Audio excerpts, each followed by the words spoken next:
Welcome into WCSN's coverage of ASU women's volleyball. I'm Trey Lanthier. Alongside me is Zach Pacleb. We're going to break down this upcoming weekend for the Sun Devils. Now ranked number 15 in the country, they're going to have to take on the Oregon State Beavers and the number 21 Oregon Ducks. It's not going to be an easy weekend, but it is going to be a rebound from that Stanford game. ASU lost only their second match of the season at the Stanford Cardinal in Palo Alto, California, and it's going to be a question of how they can respond. I mean, it's a tough thing to overcome. Last time they faced a loss, their next game was against Texas, and they swept the number 2 team in the country.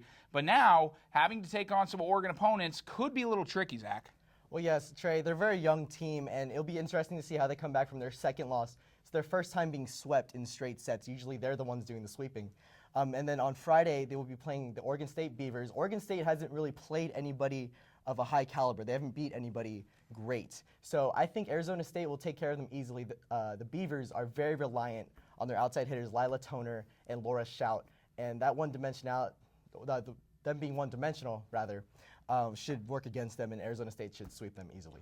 Well, yeah, and Oregon State is a team that has a lot of wins in the season, but as you said, they haven't played any premier opponents yet, and it looks like a game that ASU might be overlooking as they look ahead to Oregon on Sunday at 3 p.m. That's the real game of this weekend. That's number 15 against number 21. Can the Sun Devils take care of business on their home court against a high-caliber Pac-12 opponent? Oregon was playing in the national championship only a year ago. So it's a big question of whether or not the Sun Devils can keep up their momentum against these top-ranked teams. And Zach, for Oregon, who do you see standing up in this game? Well, Oregon's really led by their senior setter, Laura Plum. She's considered one of the best setters in the entire country. She led the nation in assists per set last year.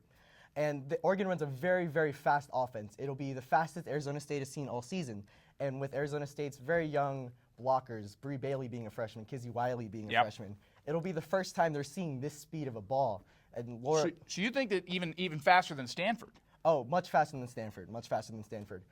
Their outside hitter, Liz Brenner, their coach even says she's not the most athletic player, but because of the speed of the offense, she's able to use her intelligence, her experience to just put down kills and abuse the block despite not having a great vertical.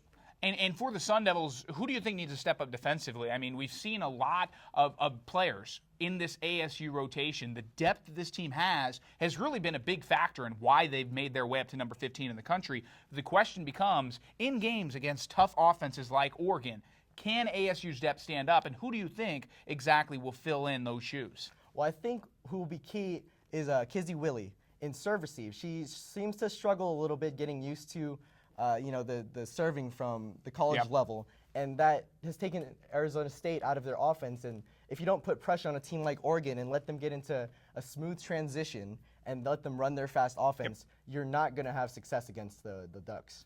Well, it's going to be a good question if they can find success against the Ducks and the Beavers. They're going to play this weekend. Keep it here on CronkiteSports.com for all ASU volleyball content. For Zach Pacleb, I'm Trey Lanthier. You've been tuning in to WCSN's coverage of ASU women's volleyball.